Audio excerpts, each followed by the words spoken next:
Hi Year 12, this is an overview of Act 4, Scenes 1, 2 and 3, just to speed through the play a little bit.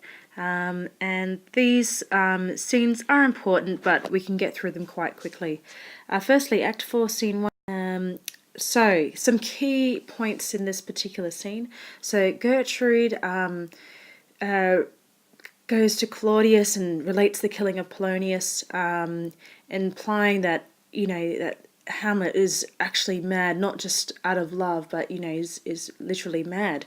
She says, "Mad as the sea and wind, when both contend, which is the mightier," and which is interesting because it's either, in this situation, Gertrude is going along with Hamlet's deception, because Hamlet in the previous scene said to her, "Look, I'm only actually acting mad, but don't say anything." And she says, "No, I won't, I believe you." So does she actually believe him and is going along with this, or does she actually think that he is mad and is telling the truth to Claudius? Claudius then, in lines 13 to 15, realizes that it could have been him who was murdered instead of Polonius, because he says, "It had been so with us had we been there. His liberty is full of threats to us all, to you yourself, to us, to everyone." Here he uses this as justification for later trying to get rid of Hamlet by saying that this guy is an actual danger. Not just to me, but to everyone, to you, Gertrude, his mother, to us, using the royal we, and to everyone. And then Claudius goes on to describe Hamlet as being but the owner of a foul disease to keep it from divulging, let it feed even on the pith of life. He uses illness, disease, decay imagery that Hamlet used to describe his mother's attachment to Claudius, and says that basically because of everyone's love for Hamlet, they've ignored the extent of his sickness and something needs to be done now.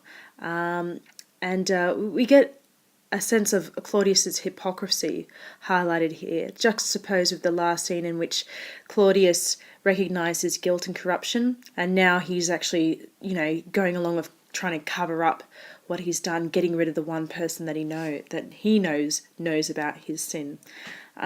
Gertrude does explain that Hamlet does weep.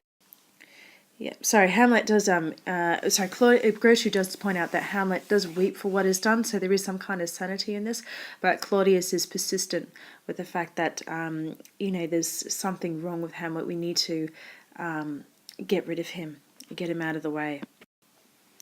Okay, Act 4, Scene 2. Sorry, it might sound a little bit blurry here. So this one's quite a short scene. In this scene, Rosencrantz and Guildenstern attempt to find the body of Polonius. Hamlet persists in riddling with them over it and refuses to tell them anything, and then eventually goes to Claudius, who they're trying to take him to. Okay, so just a couple of key quotes. Hamlet says, when asked where is the body, he says, "Compounded it with dust whereto 'tis kin." So saying, not that he's pounded it into dust, but saying he's left it in a place where it will gather dust.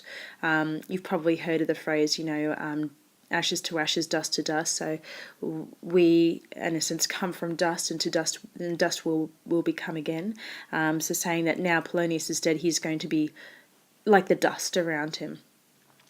Hamlet in lines 11 to 13 basically accuses the Rosencrantz and Guildenstern as being a part of the deception, the plot with Claudius to get rid of him, and they say, "Oh, please tell us where the body is," and he says, "No, I can keep my own counsel." He says, I can keep my own secrets and you can't guess mine. He's really emphasising his distrust in them and sees them as having betrayed his friendship when he says that I can keep your counsel and not mine own. He says, "I know your secrets, you won't know mine." And then again, when he's asked where the body is, he riddles again by saying the body is with the king, but the king is not with the body. The king is a thing of nothing. He's really just showing his disapproval of Claudius when he's saying the king is a thing of nothing. Basically saying that there's no, that he doesn't pay him any credence of any sort. Claudius isn't the true king. He is nothing. Moving on to the next scene, Act 4, Scene 3, which I'll end with. It's not the end of that act, but I'll end with this one for this particular flipped lesson. In this particular scene, Claudius is making arrangements to get rid of Hamlet, send him off to England.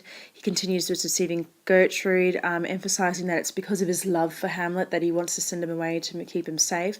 And basically, at the end of this scene, has sent Hamlet off and reveals, again, a bit about his state of mind with this little aside.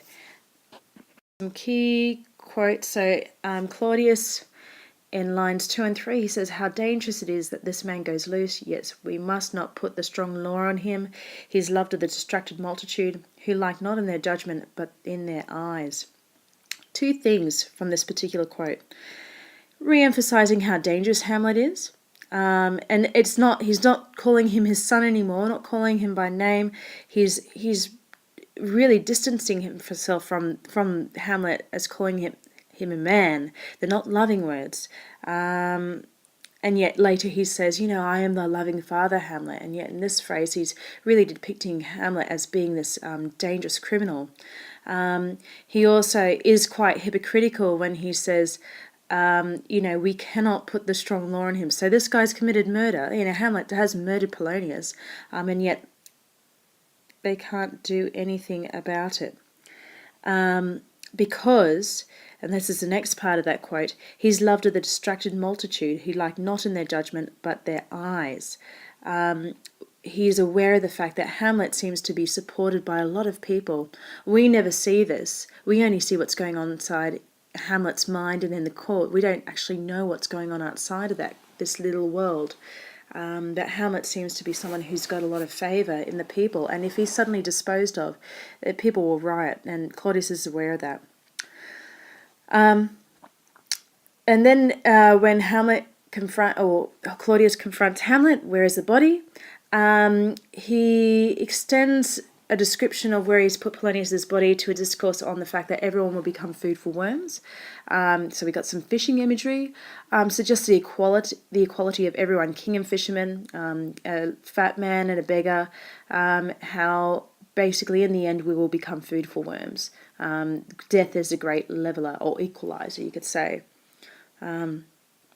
So he says, "Your worm is your only emperor for diet. We fat all creatures else to fat us, and we fat ourselves for maggots. Your fat king and your lean beggar is but variable service, 2 dishes, but to 1 table." So again, just emphasising that really there's no difference between any kind of person once they're dead. We all basically just rot away and become food for worms. At the end of the scene, so I haven't included this, but Claudius ends with an address to England about how England, needs to make sure that they do something about Hamlet, get rid of him. And this is in lines 56 to 66 at the end of that scene. So this is in an aside, revealing to us, the audience, of his true thoughts at the time. Claudius wants the king to carry out the request in the letter carried by Rosencrantz and Guildenstern, which is to kill Hamlet. And he says he'll have no peace of mind until he hears that it's done. So there's an interesting parallel here between Claudius and Hamlet when it comes to thought and action. So Claudius has obviously thought about it, but he's much more pragmatic about the way he does things, which means he is practical. Hamlet knows, so he's going to get rid of him. Whereas in Hamlet's case, he knows that Claudius has committed the crime, but he has to find the right moment. So it's an interesting way to compare the two characters to see how they balance thought and action. Anyway, I hope you enjoy this particular flip lesson and the ones to come. Bye.